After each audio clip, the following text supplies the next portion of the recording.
Hello and welcome to the Keystone Kickoff Show. I am Jim Galante along with T. Frank Carr. T. Frank, it was 20-12, those Ohio State Buckeyes over the Nittany Lions on Saturday, and a lot of gnashing of teeth in these last couple days, but we need you to tell us exactly what happened. I know what all us fans are saying. I need to know the real inside scoop, the nitty gritty, what actually happened out there. That's why we bring you in, my friend. How are you this morning? I'm okay. The gnashing of teeth, I would call it a straight flamethrower the last 2 or 3 days. And stepping in front of the flamethrower in a post-game show and then on Monday, people are not happy. You're absolutely right. And as far as telling you what happened in the game, I can absolutely tell you the plays that were called. But I think a big story this week is the plays that weren't called and the identity of the Nittany Lions. James Franklin talked about not getting away from who you are in big games, and then they didn't run the ball in short yardage a whole lot. In 3rd and 3 or less, they ran the ball once and threw the ball 3 times. We didn't see JB Nelson, and just so we're all aware, and I don't want to pull back the curtain too much, but we record this before James Franklin's press conference on Tuesday, so some of that information is going to come out before this show is available. I would imagine somebody's going to ask about JB Nelson. We didn't see the T formation. So Penn State's identity in this game, to me, of what did you want to be, why did you want to be that, and what happened to what you were before, it is a large mystery. And I've tried to come up with reasons this weekend. In my film rooms, I've purported multiple theories and then kind of debunked those going through the film of like, maybe they didn't have 3 tight ends. Khalil Dinkins played on special teams. And, I said at first, like, yeah, well, there were no kick returns. And then the more I watched the special teams film, which I don't do normally, he was part of a kickoff return. So, like, why didn't they go into the T formation? What happened?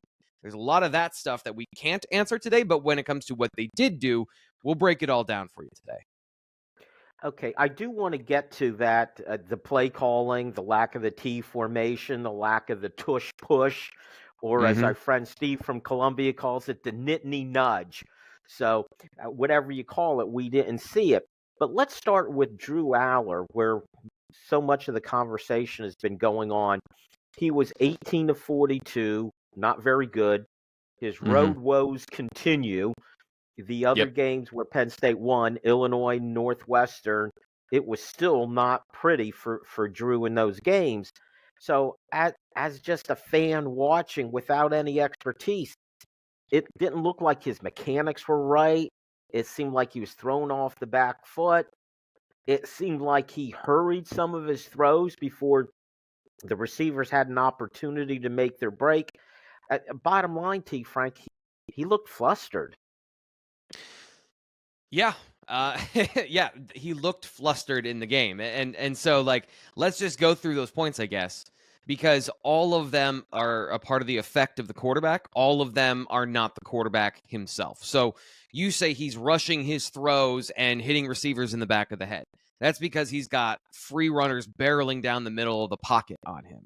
And that happened because Ohio State did some really good things on 3rd down specifically, where they added rushers late, attacked the process of Penn State's checks and play calls, and then executed and got free rushers into the face of the quarterback so he couldn't stand in the pocket and deliver the football. And they could do that because he's not a rushing threat to bail from the pocket too often.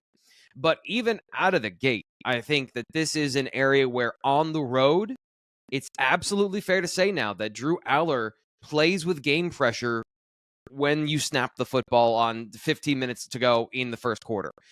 The first 3rd down, he is throwing a rocket pass for a 4-yard completion that bounces off Theo Johnson's hands. Theo Johnson needs to catch it, but the ball doesn't need to come out like a rocket. And then pocket presence, seeing and feeling pressure when it's not there was an issue for Allar, even when he wasn't getting hit in the face. But he was getting hit in the face, and that happens to every quarterback a certain amount of time. If you get pressure up the middle enough times, it takes an exceptional veteran or a guy with just the absolute cojones to say, I don't really care if you hit me. My job is to stand here and throw the football. He didn't have enough time to do that in 3rd down specifically.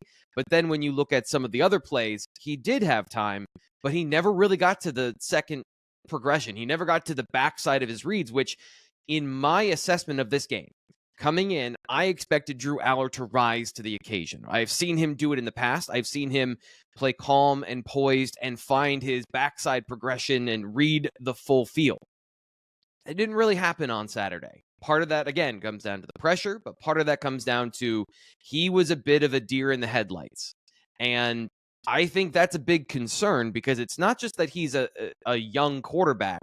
James Franklin talked about his poise, talked about how that he was different in this sense. And he has not been different. He has not been a difference maker in that situation on the road specifically. And I think that that's something that until it changes, like I thought this was going to be the game where you pull the restrictor plate off and he plays full throttle, and it was the opposite of that.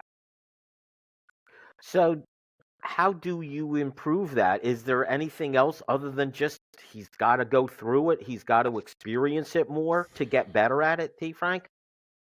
I mean, we're talking about the basis of what makes a great quarterback at this point, and that is part of the mystery of football. And I initially I thought he was that guy. I thought he could be that guy this year. But if you treat, I don't want, because I don't know. We don't know what we don't know about practice and what's being taught and how the atmosphere around the quarterback is developed, right? So we don't know how they're developing him as a quarterback. What I can tell you, and this is something that I talked about on our Monday show on the Blue White Illustrated YouTube channel, was I went in because I'm seeing they are attacking very specific parts of the field intentionally. Is that the quarterback or is that the play call? But the result is, either way, of Drew Allar's targeted dropbacks, that is, all the dropbacks where he has taken the ball and it's a pass play. 11% of those have resulted in a pass over the middle of the field more than 10 yards down the field. So attacking in an aggressive fashion over the middle. For comparison, you've got 20% with Kyle McCord and 25% for J.J. McCarthy this year and 17%, 17.5%. A lot of numbers here, but, almost double with Sean Clifford last year. So they are attacking the middle of the field less than they did last year and significantly less than their comparable quarterback comparisons. So the field is limited. And if the field is limited, good teams like Ohio State know where to deploy their resources and know how to deploy their resources to take away what you want to do, leaving you with a limited passing attack. And that's what we saw. Bottom line, we saw a limited passing attack that did limited things to press the defense on Saturday. T. Frank, this is the part that frustrates me, is it sounds like Ohio State's defense, they coach that defense against what Penn State's been doing, and they were very successful at it. We hear, and I keep going back to a year ago, what Michigan did to Penn State, and you pointed out they did everything away from their tendencies against Penn State. So whatever Penn State expected, they did something different.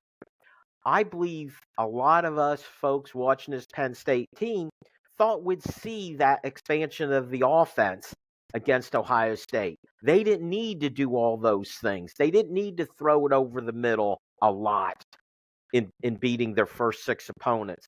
But they did need to do these things against Ohio State. Why not? What happened? Take what the defense gives you is the mantra of Drew Allar and how they're operating this offense. So Ohio State runs a complex coverage scheme. They threw a lot of different stuff at Drew. And to give him credit, he did not take the bait and throw into the coverages to give the ball to the other team. That's the baseline of what we've talked about all year with Drew Allar. But this required a little bit more. This game required more than be safe with the football. You've got to make some plays. And to be fair, Ohio State parks a safety in the middle of the field in their coverages for the most part, either with a free hole defender preventing you from getting down the middle of the field, or straight up playing cover 1 and cover 3, which prevents you from throwing over the middle. But typically what teams will do is they'll try to move that safety with routes and then open things up over the middle. So just in a general sense, Penn State avoided the middle of the field because that's what Ohio State was designing to take away. And Ohio State knew that. And so when Penn State attacked the edges, they bite at the edge of the field. they're hedging their off-man coverage towards the outside. They're anticipating the outbreaking routes, and they're taking those away so that the receivers weren't getting open, but the receivers were not in a position to get open based on the anticipation of the defense. Now, Penn State tried to do some things in man coverage beaters against off coverage, and the routes were not explosive. The routes did not create that separation, and Ohio State held a good bit. It wasn't called in the game. Oh, but Penn State, by the way, I'm going to be getting into the film. Like, I'm sure they were pretty grabby too. So it was just a bad day for the Penn State receivers who don't do well against press coverage and against physical contact throughout the route. It wasn't a day where the refs were calling that, other than on Marvin Harrison Jr. So that's what you get. Like, you get a lot of not open receivers. And that led to what we saw. You know, there's so many things. We're trying to get to it in 12 minutes. There's just, like, I spent 35 minutes on just third down. I spent another 30 minutes in my film rooms on the passing game specifically. So we could go hours and hours on all the little nitty-gritty details. But when it comes down to it, Ohio State knew what Penn State was going to run, and Penn State ran the routes into the coverage that led to a lot of not open football players.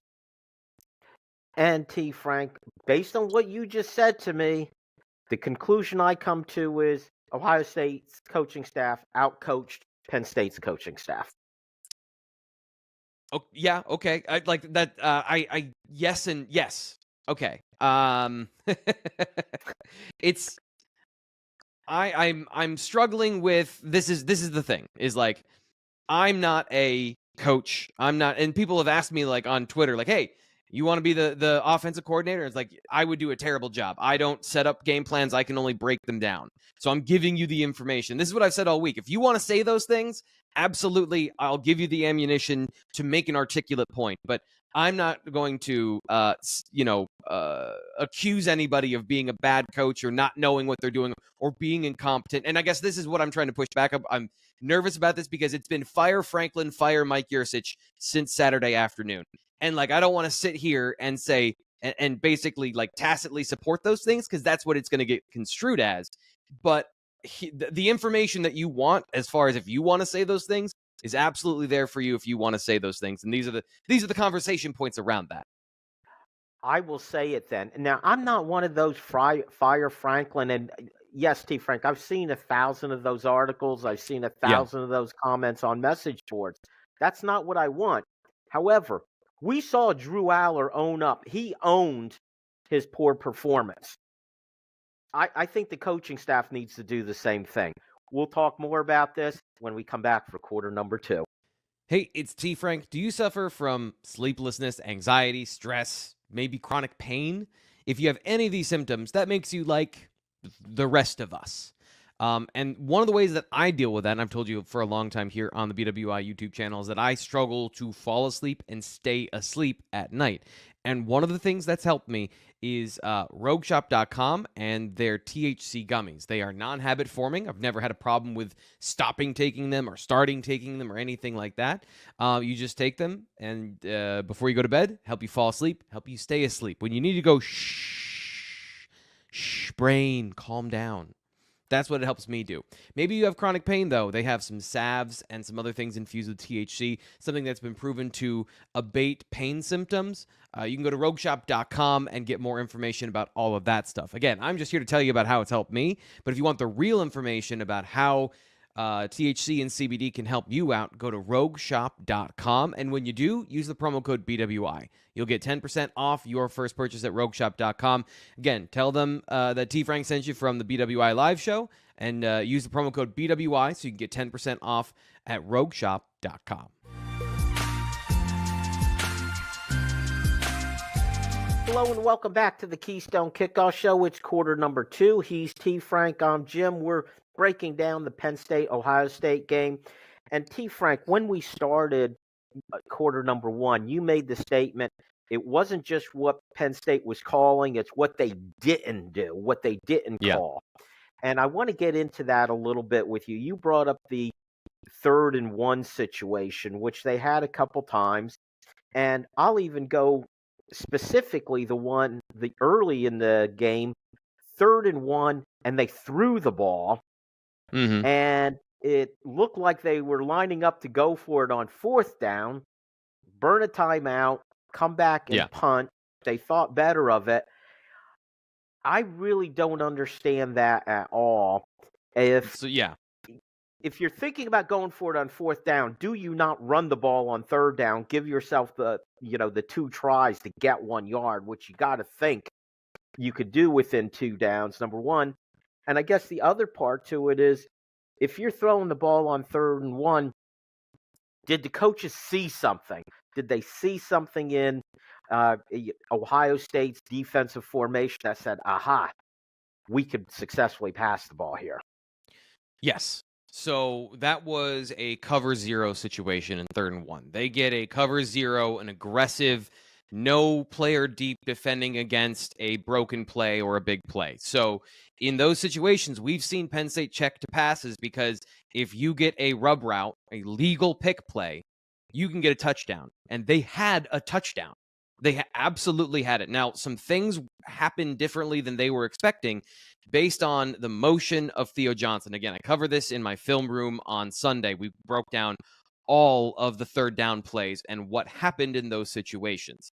But basically what it boils down to is Ohio State broke a tendency for a formation-specific reason that allowed Proctor, 41, the safety, to be in the passing lane. So, from that perspective, Penn State had a good play. That was what they were looking for. But Ohio State adjusted in the moment to take it away by having somebody in the passing lane.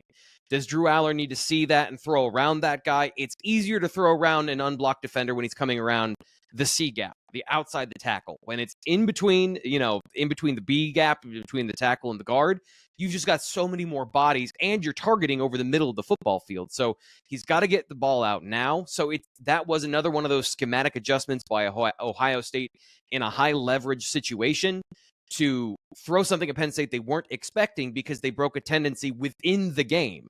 And I broke down the exact reasons why earlier this week. And it comes down to a situation where that was a good play until it wasn't. The 4th down, and again, I was not at the game, and we didn't see on TV the whole before the timeout. But I don't think it was that they wanted to rethink it. They didn't have enough players on the football field. So there's 15 seconds left on the play clock. They call a timeout, and they don't have a 5th eligible player. They're bringing in Drew Shelton, 66. He's in the backfield.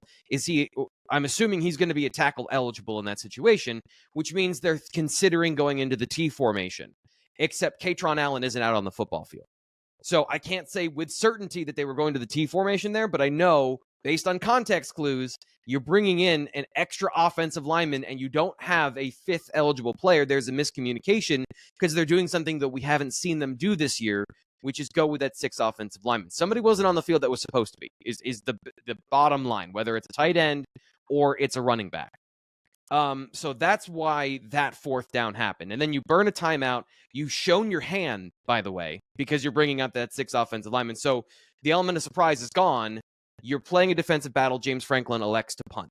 That is less of the coaching staff was embarrassed, and it was the details from the players and the position coaches and whomever's supposed to get everybody on the football field failed in that particular situation. So it's, once again, the little details, those little things that add up to the loss for Penn State.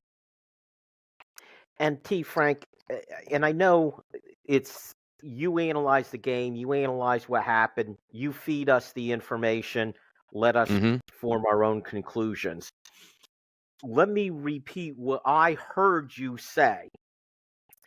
Ohio State, on their defense on the 3rd down, 3rd and 1, made an adjustment away from their tendencies, even from in the game. So the coaching staff did something different that thwarted Penn State's offense. Yep. Penn State now, for their 4th down, you can say, oh, the player didn't get on the field, and you could put it on the player. But if a team isn't ready and has 10 men on the field, you also have to point at the coaching staff. Now, I am not one of those. I'm not looking for anybody's scalp here. I'm not looking for them to fire Mike Yursich or James Franklin or anyone else. They've done too many good things. But based on what you presented to me in that scenario, once again, you had Ohio State making a coaching change that affected the game positively for Ohio State, and Penn State made a mistake that affected them negatively. So I'm going to make my conclusions, not ask you to. I'll make that conclusion. The Yeah. coaching staff beat the Penn State coaching staff on both third and fourth down in that situation. All right, Yeah. let's move. Let's move And I would on agree. to. I would agree. I don't want to seem like I don't want to seem like I'm wishy-washy. I think that that's a fair assessment of the situation. I would tend to say that's the correct answer as well. Okay, I like being correct, T. Frank. Let's move on. I'm going to try to be correct a couple more times here. In football, whether it's college football, NFL, or anywhere, sometimes one team is just so much better than the other.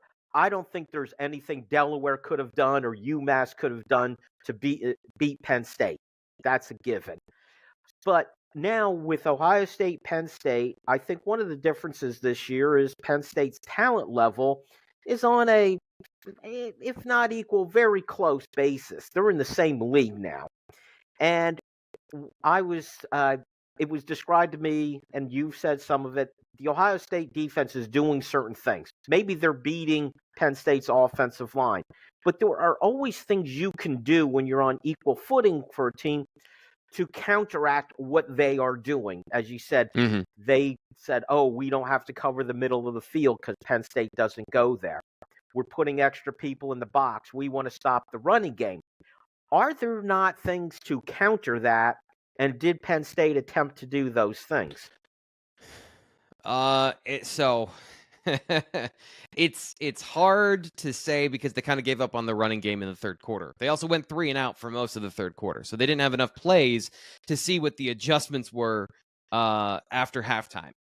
So let me describe the problem they were working with, and I want to make sure I get his name correct because I butchered it earlier this week. Ty Hamilton, number 58. I've been calling him number 58 just because it's like on film, he pops off the film. 6'3", 295, super long arms. He's a future NFL defensive tackle. He's a one technique in the NFL. And I think Penn State, without JB Nelson and that whole situation, understanding what happened there is important because it's not that Vega Ioane is a bad player. It's that he is a young player and he does not have the specific skills, in my opinion, to effectively affect the defensive tackle position the same way. JB is explosive. He is their most powerful, nasty blocker who you might get some big-time blocks out of. He might make some big-time mistakes. He is still, going to make some mistakes. He's a young player as well in terms of time on task. So they did not have that. What they tried to do is they tried to attack the Ohio State, kind of the middle of the defense, using pulling players and attacking specific gaps and bubbles in the defensive line for Ohio State. It happened and it worked early. And then Ohio State adjusted, shut it down, and then Penn State wasn't able to come back to it except for maybe once in the second half. So did they try to attack the area where you should? Yes, they did. But Ty Hamilton beat up on Hunter Norzad most of the game. Like, that was a deciding advantage for Ohio State. I don't think Ohio State had an extreme advantage up front, but they had one very specific advantage that kind of ruined Penn State's rushing game in some of the things they were trying to do. Penn State came out with some good wrinkles and some good concepts early. Once Ohio State adjusted, and this is again in the run game, it kind of neutralized what Penn State was trying to do. Are there a million and one things that Penn State could have done that they didn't do? Yes. Like, there are things that we could nitpick and we could say, like, why didn't they run X or Y scheme? I think those are fair conversations to have, but they also didn't get a chance to run the ball because they didn't have enough plays in the second half. And that comes, again, down to the third down situations, third down conversions, where I think Ohio State had a great plan, and Penn State did not seemingly have their fastball up front, where they were trying to control the clock, trying to move players off the line of scrimmage and continue drives. So I guess that's what I'm saying of when we start off with what didn't they have? We saw a very different Penn State football team in high leverage situations than we have previously. The reasons for that we need to understand from the information we never get, right, of injury and all of those things. So I think that from adjustments and what you would want to do, if your base plays aren't working, you can only throw so many receiver double passes. and then you're kind of in a desperate situation. And a good bit of Penn State's base offense is based off of running the ball, and they weren't able to do that on Saturday. 0 for 15, 0 for their first 15 third down situation speaks for itself, T. Frank. And you brought up the double pass. It's when you go into your bag of tricks, do you bring up a play you've run multiple times before? And especially, do you do it multiple times in this game when it was obvious on the first time you called it, Ohio State was totally prepared for it? It's not even that they were prepared for it, Jim. It's that the style of defense they were playing was not. So it was aggressive in that they were not bailing into deep coverage. They were not afraid of Penn State throwing the ball down the field. But they were sitting on everything. It wasn't that they were attacking downhill and hyper-aggressive, trying to stop the run, playing into the flat. They were just sitting on every route. So there was a wait and then attack instead of an attack and then attack. You know, does that make a sense in terms of the difference between the two? Because that's really the function of these plays is we're going to show you a screen or we're going to show you some action in the backfield, expecting you to blitz downhill from your off coverage because you're reading run. Ohio State never bought it because part of their game plan was sit at 7 yards and wait for them to make a break and then attack. So from that perspective, you're asking for aggressiveness from the defense that you just never got, and then you tried it multiple times. Like that was, I think, from a philosophical perspective, I guess that's what I would see of what they were trying to get and what they didn't get. And I hate to keep coming back to it, T. Frank, because you're stating the facts. Here's what you saw. Here's what I heard. Ohio State was playing defense in a style that said, no, you're not going to fool them by running this double pass. And that you saw it, but Penn State's coaching staff said, well, it didn't work the first time. Let's try it again. And that didn't work out so well. We all could see that. All right, T. Frank, we're going to go from my questions to all of our listener questions. Stay tuned for that. Hello and welcome back to the Keystone Kickoff Show. It's quarter number 3. You know what that means. It's time to Ask T. Frank. We take your questions. T. Frank gives you the perfect answer, and at the end, he'll pick out the best question. Whoever sent it to us, they'll be the winner of the 409 Tailgate Club prize package. All right, T. Frank, are you ready for this? No, I am not, and I don't believe I'm going to give you the perfect answers this week. I feel like I've been consistently failing at giving you the right answer, or maybe it's the answer you want to hear this week. So hopefully I give you at least good substance, even if it's not the right answer. All right. Well, let's start with Matt from Harpers Ferry, West Virginia, who probably speaks for many Penn State fans. Guys, I need talked off the ledge. I like Yursich, and I'm not talking about getting rid of him. But didn't Franklin fire an offensive coordinator after 2020 because he wasn't taking shots downfield? What's the issue this year with no explosive plays? I want to say let's throw a challenge to our wide receivers and get someone in there who could play. The issue is, who would that be? All right, tie it all in the I didn't get to it yet, but do we need to see passes down the field, T. Frank? Even if they're not completed, they'll open up something else. Yes. I would say that the answer to this is yes. And this might be a little bit longer answer, but this is something I've been thinking about and talking about all year long is what's the nature of the quarterback's role in the personality of the offense? And I was expecting in a big game situation, Drew Allar to rise to the occasion, to get to the backside of his read, to make the defense wrong, finding the thing they're giving him or finding the right matchup. He didn't have a lot of time to get to the backside of his progressions against Ohio State, but he did never really get there with his eyes either. There was a lot of staring down his first read.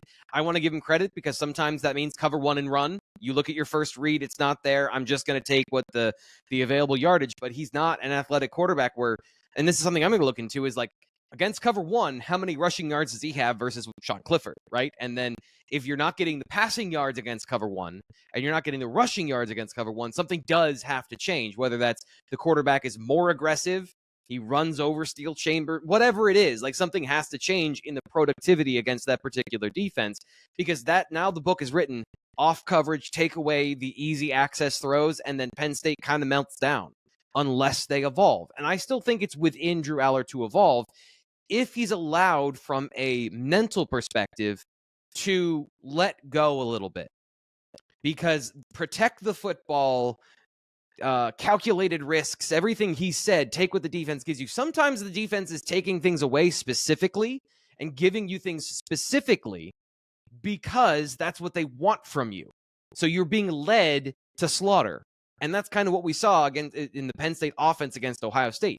They didn't challenge the areas that Ohio State was taking away, and therefore they didn't get any of those big plays that caused the defense to go, oh no, our plan isn't working. So the nature of this is, I think, concerning to me, of how is the quarterback being, I don't want to say how is the quarterback being developed, but what is he allowed to do? What is he being asked to do? And how is he operating within that framework? And right now it's limited. You've got a 5-star passer who does not have the running skills, and you don't have the read option game to give your offense multi-dimensional threats. So it becomes very binary.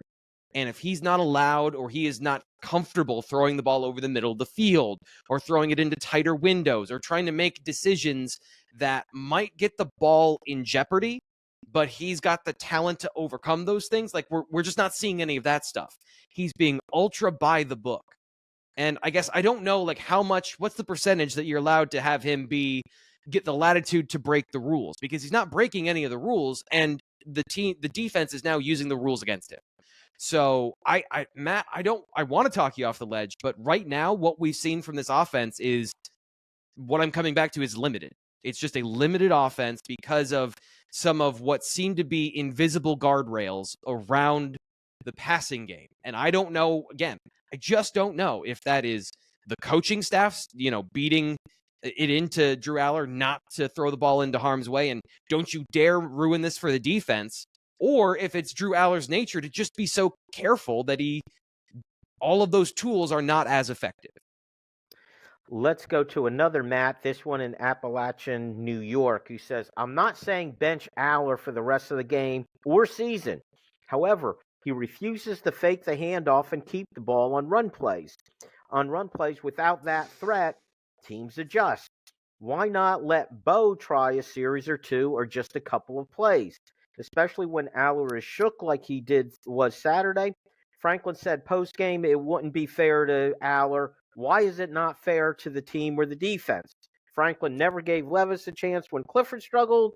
I think it's another bad Franklin tendency. So he did, I just, for clarity, and I don't want to be obnoxious, he did allow Will Levis to start a couple games in 2020. Right. He never got to the second half of those games. But technically, Will Levis did start against, I think, Iowa in prime time. I think I've reiterated Matt from New York's feeling too, is, again, defenses are going to say, hey, if you're going to run a read option and hand it off every single time, you kind of lose the point of it. Even if it's kind of just show Drew Allar that you're willing to keep the ball. I think that would help the running backs also. It's an absolutely fair and correct point. If you're this is the conversation about these two questions. Are you going to run a pro style offense, and that means attack the full field, or are you going to run a college offense with the read option in there? They have run read option roughly the same amount of times as they did last year. They have kept it about the same number of times, but that was a problem last year as well, right? Where the quarterback didn't keep the ball enough. Mike Yurcich has used pro-style quarterbacks effectively with his system before. So we've seen it. And again, it is getting closer to a decade away from, Mason Rudolph at Oklahoma State. So defenses evolve. It's a different conference. I don't want to just copy paste and say, like, why aren't you doing these things? Like, there are reasons that those don't work. But at the same time, like, this offense is caught in purgatory right now, where these are very fair questions about Bo Pribula opening up the running game, having some sort of dynamic threat to put the defense in conflict. There's not a lot putting the defense in conflict outside of the route concepts, which are not being effective right now. And that is something where Penn State has to decide, because I agree, something has to change. Receivers get open, and what you're running, you just run it better, break tackles, make plays with the ball in your hands. They're not doing those things. Or you have to change something somewhere else in the offense. Because, yeah, after 6 points in 59 minutes and 50 seconds, like, that is not good enough to win at the level you want. And I think that kind of is out the window at this point with this offense. Like, what they have done so far this year, all those conversations 2023, like, to me, those are over. They've shown to me that they're not going to be that offense that can complement the defense, that can get them to a Big Ten championship. I could be wrong, and I was wrong about this game against Ohio State. They come out and prove it in the second half of this season, this mini season to the end, then okay, but right now the evidence points to it's not happening. And I've been banking on the positive and evolution, and at this point, I'm no longer doing that. Well, whatever limitation they had until now, one could say, well, they're saving those things up. They weren't necessary. They're blowing those teams out. Then when you get the real test and don't see it, and I've been advocating Drew Allar to keep the ball on those read options just to show that he's willing to do it. And maybe this is me cherry picking, but we saw, you said it was the same thing happening last year. And then when Sean Clifford chooses to do that against Michigan, remember the long run he had. Right. The other one, which may be even more on point, if you remember Minnesota against Penn State last year in the whiteout, they had the freshman quarterback, not athletic. They had a tremendous running back in Abraham. At the end of the first half, he chose to keep the ball a couple times. Guess what happened? Yeah. And again, not athletic, but Penn State was so focused on the running back, rightfully so. So I think that's a case I'm going to keep hammering, T. Frank. Let's go to Andrew in San Marcos, California. What is the identity of the offense? And at what point does a coaching staff have to accept what they can do offensively compared to what they want to be able to do offensively? So, Andrew, I think you ask a great question, and I thought I knew the offensive identity going into this game against Ohio State, and then they didn't do any of the things they had done, the mush football against Iowa, where they just ran it for 3 yards and ran it for 3 yards and were committed to that. They didn't convert early. They threw in short yardage situations, and James Franklin said that they thought that Ohio State's short yardage situation, they were a good short yardage defense. That's what he said post game. So I guess they just decided to go against their personality instead of committing to what they were and seeing if they could test themselves against the best they have seen. So I don't know what their personality is. James Franklin says they want to be balanced, which is to throw or run whenever you need to do that and execute no matter what. They had been the offense that could execute. They were not that against Ohio State. So now they have Ohio State took their identity away in that game. Like, more than just losing, I don't know right now what you lean on if you're Penn State, because you can go back to being the methodical team against Indiana and avoiding taking explosive plays, avoiding evolving the offense. And then you're right back where you were against Michigan. You're not going to be a short yardage team against Michigan. So I don't know. I don't know what the identity of this offense is. And it's a fair question. And we're kind of following along that path. I'm going to put two questions together here, a little bit different, but same point. Randy from Binghamton and Brian from Forsyth County, Georgia. Let's start with Randy. Versus Ohio State, we had at least 2 third down and 1 yard situation. Why wasn't the tush push called by the coaches? And Brian from Forsyth County said, why did Yursich go away from the run? Also, why didn't we use the T formation and short yardage? I'm no offensive genius, but use what's working and has worked. Yeah, they didn't. And that's been my biggest question since the game. And that's what, again, I'm hoping that we get some of those answers from James Franklin. If they're injury related, we won't get those answers. But, did they have an available third tight end that they felt confident in to run the T formation? Did they feel like they had a matchup disadvantage up front? I told you, I think Ty Hamilton is an NFL defensive tackle. I thought their defensive tackles were good, but they also moved some of those guys off the ball pretty effectively during the game. And there was just several specific matchups that didn't really go in Penn State's favor, and they then avoided some specific things. And they also tried to run the football in a lot of ways where you're asking Hunter Norzad to get a very specific block, which you kind of covered in the film room, that he just didn't get repeatedly. And at a certain point, you're asking him to do things that he can't do and you're putting him in a situation to fail. So I don't have a good answer for you of why those things didn't happen. That's why we started the show with, hey, here's some things I don't know that I hope we do find the answer out, because that changed how this game went. And that changed my anticipation of what happened in the game. I thought Penn State matched up a little bit better up front than apparently they did. And they did not do any of the things I was expecting coming into this game. All right, T. Frank, that's it for quarter 3. Stick around. Quarter 4, we'll start with T. Frank naming a winner. Stay tuned. Are you a company that is passionate about athletics and wants to tap into the Penn State sports community? Maybe you're a community organization in State College, Center County, Pennsylvania, or even planet Earth. Are you interested in growing your brand and leveraging our YouTube and podcast platform? Or are you just a person that has some money to spend? If you're any of those things, or something I didn't bring up just now, consider advertising on the Blue White Illustrated YouTube show. We have a dedicated and passionate audience that is just waiting to hear from you. Through me, talking about your business on the show. That's how we do it. So if that sounds like something you're interested in, email Michelle DeLee Hamilton at michelle@comanpub.com. That's michelle@comanpub.com. We're waiting to hear from you. Through me, talking about you. Again, that's how we do it.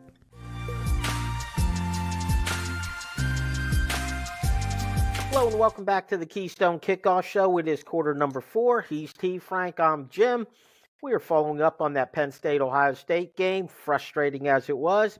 But before we get back into it, T. Frank, we need a winner from our Ask T. Frank segment. Who's it going to be? Yeah, we're going to go with Andrew in San Marcos. Matt and Harper's Ferry, I feel bad that I didn't talk you off the ledge. So it's the identity, the more specific question of what is the identity of this offense is a great question. I don't have an answer for you. Again, like, I'm not going to give you the perfect answer, unfortunately, because I don't think anybody knows at this point. Where they go from here is going to determine a lot of the rest of the season in terms of how you feel about the coaching staff, how they rebound from this loss, not only from an emotional perspective, but from an X's and O's perspective. Like, they, as you pointed out, like I have told you, multiple instances where Ohio State did something that gave the advantage to the defense from a schematic anticipation standpoint. Penn State tried to run a lot of their base offense and just out-execute, and they didn't provide an evolution. And they're going to have to evolve, whether it's, a new player somewhere on the field. I don't know who that's going to be, or some different approach to the game. I just, more than anything, this offense has to loosen up. It just seems like everybody is trying to do the perfect thing instead of playing football. The running backs are trying to hit the right hole, go to the point of attack correctly. The quarterback is trying to throw perfect passes and not throw the ball into harm's way instead of just being Drew Allar, who we've seen is a dynamic weapon and was supposed to be a game-changing element for this offense, and they're treating him like every other first-time starter. And those are the things, again, the identity of the offense and how this is developing is what I think is the most concerning to me. Because I said before the season, if you have a 5-star quarterback, going over the history of 5-star quarterbacks that have played in their second year, so they got a full year in their first system, most of them throw for 3,000 yards and 30 touchdowns, and we are well below that pace for Drew Allar. So he's either not the guy or the offense is not tailored to a passer. And I just, I'm not a coordinator. I'm not a person who develops game plans. I can only tell you what I see, and I don't want to go above my station, right? And say, but whatever is happening right now is not working. And the evidence is mounting that it is not working. Okay, T. Frank. Some of these, what frustrates me the most, I think, is when we start hearing and James Franklin will say, oh, they did something we didn't expect. That to me says they outcoached me there, okay? They, instead of us doing what the opposition didn't expect. I was disappointed, T. Frank, that they didn't counteract what Ohio State was doing. We didn't see some things, people have brought up. Where was the T formation? Where was the, 3rd and 1, 4th and 1 push? But I think it goes even beyond that. first game with Mike Yurcich as offensive coordinator, and I think I have this right, was against Wisconsin on the road. They were shut out in the Yes. first half. They couldn't get the running game going. They Yep. countered that. I still remember Joe Klatt talking about, oh, they're doing those quick wide receiver screens that was essentially became the running game. Wisconsin Yep. wouldn't let them go up the middle. Here's what we countered with. I didn't see Penn State counter what Ohio State was doing. Am I right there or no? So again, it comes down to a lot of stuff that happens pre-snap that we're not privy to.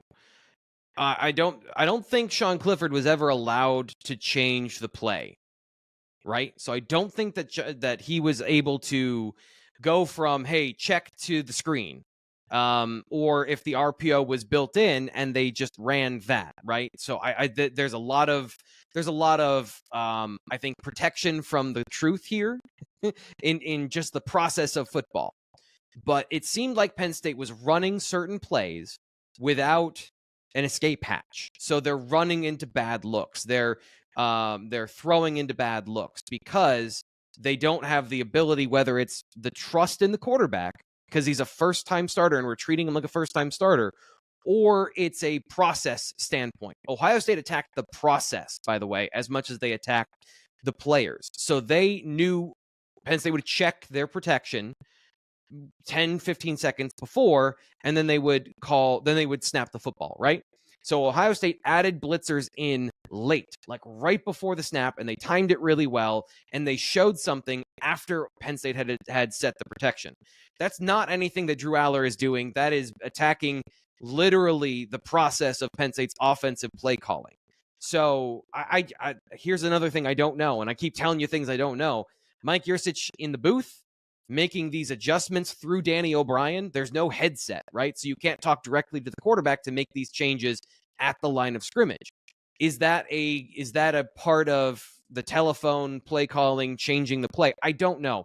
I don't think so, but I'm throwing out things that anything at this point, because the offense, when they're put in these situations, because you're right, they did not adapt and adjust to what they were seeing. They kind of, here's the play, run the play, execute the play, and get 1% better every play, like every drive. The whole James Franklin mantra of just do better after practicing and perfecting it. And I guess I'm talking in circles. I'm not giving you a good answer here because I straight up just don't know. And T. Frank, at the risk of me sounding like a broken record, is as you answer my questions, I expected there to be an explanation that said, oh, okay, here's why they did that. And what I keep coming away from after you speak to a specific situation is Ohio State's coaching staff did this, and Penn State didn't do something to counter that. That's been my interpretation of what you're telling me. And it's not a good look for this Penn State coaching staff. And again, I'm not one that wants to throw them under the bus, but that seems to be the case. Let's hit a couple other things. Very early in the show, you talked about the third down calls, and they were getting away from just running the ball on third and short. Yeah. The one time they did run the ball, they lost 3 yards. There was a 3rd and 2. They lost 3 yards, and Joel Klatt says there was, 0 safeties on that play, which again would have thought, you mentioned earlier the 3rd and 1, that probably throwing the ball was the right thing to do. So was this them now saying, well, gee, we tried to do the right thing, that didn't work based on the defense. So now it's not going to get, the answer is not going to get any better here. And this is what, kind of like saving some of these things for if you want to go check out my film room. But I'll tell you this here. In that third, you're talking about Nick Singleton being tackled in the backfield okay. So in a 0 safety situation, they're dropping their free safety onto the weak side of the strong side of the formation. Penn State in the game coming into this, they expected Ohio State to move their safety in man coverage with Theo Johnson. So he's supposed to proctor in both of those situations based on what Penn State had seen in the game and pregame. is that he's supposed to follow Theo Johnson across the formation, and that gap is supposed to be open. So from what we've seen on film, that's absolutely what Penn State was doing. That's the correct thing. But the from my interpretation of what Ohio State did is when they went cover zero, they had Proctor blitz because they know their tendencies and they know they've already got a safety on that side of the field. So they don't need man coverage. They can basically pass that off, and then the safety blitzes into the run. So Ohio State changes their tendency specifically on fourth down in those cover zero moments. And Penn State is anticipating one thing, they get another, and it's the same thing for the pass as it is for the run, where Proctor is blitzing through the B gap. They're expecting the B gap to be open, and they don't get that. So from a process standpoint, film evaluation, Penn State's doing their homework. It's just Ohio State had a better plan to change that up in those high leverage situations. They did third down in a similar way of adding those blitzes late. So that's what happened in those third and short runs. So I guess, like, what is Penn State supposed to do? That's where, again, I'm not a play caller. I'm not a person who develops game plans. I'm telling you what happened. Here's the autopsy. And if it points to Penn State got out-coached, I think that's a fair assessment in this situation, because from a schematic perspective, the player was in position to make a play, and Penn State's player was in position to fail. Okay. So let's go forward, T. Frank. We've spent, counting Ask T. Frank, essentially for 3 full quarters and 3 quarters of the final segment, analyzing what went wrong. As you said, the autopsy. Let's. What do they do now going forward? I don't know. Nothing is working well offensively, really. So you can only do so much by taking what the defense gives you, because the defense is designed to take away the most valuable things that you can do, which is explosive passing plays. And I keep coming back to stuff over the middle, because if you're in the middle of the field, you can catch and run. Some of the best offenses that I've seen, they manipulate the defense in order to move defenders out of the middle of the field to target those areas for catch and run. It doesn't have to be 15, 20 yards down the field. We don't need moonshots all the time, but you do need to threaten the full field if you're going to be a straight drop back passing game that does not have extensive RPO and read option augmentation, which I think they can do, as you pointed out, run the ball with the quarterback a little bit more, loosen up the defense by presenting some challenges. I don't want to be too simplistic, because, again, like an area where I'm not strong is pass concepts, route concepts, and how you're attacking those areas. I just know, like, this is the evidence. How do you go about doing it? That's tasked to Mike Yurcich and James Franklin and the offensive staff. But if you're going to be a passing team with a quarterback that operates out of the shotgun, straight drop back in the pocket, you need to be more dynamic and threatening. Amari Evans, like, at least he'll shove off a player and create separation, whether it's offensive pass interference or not. Like, he at least got open in the blue-white game. I'm giving you the evidence of 2 plays, by the way. So who knows? But you're right. Something has to change. This offense, the way they're attacking. Here's another thing, and I'm just trying to throw stuff at the wall. If you're running 12 personnel, you have a limiting factor of the speed of your tight ends. So the fastest tight end is a dynamic threat, but he's not as fast as an average wide receiver. And using those guys outside the numbers is only so effective. Using them over the middle, targeting linebackers, targeting safeties in the middle of the field, throwing the ball into some tight windows, and daring the defense to be great. These are all things that maybe could help. Or it could get worse and they start turning the ball over ad nauseum. I don't know. We haven't seen Drew Allar do a lot of these things to give you a firm answer. But yeah, there's a lot of empty shoulder shrugging and not a lot of positivity of the offense we've seen and its personality going forward unless it changes. All right, T. Frank. I was really, really hoping today you'd make me feel better. I don't know. Friend. I don't got it. You failed miserably. All right. That is it for our show. Thank you all for listening. Make sure you join us next time on the Keystone Kickoff Show.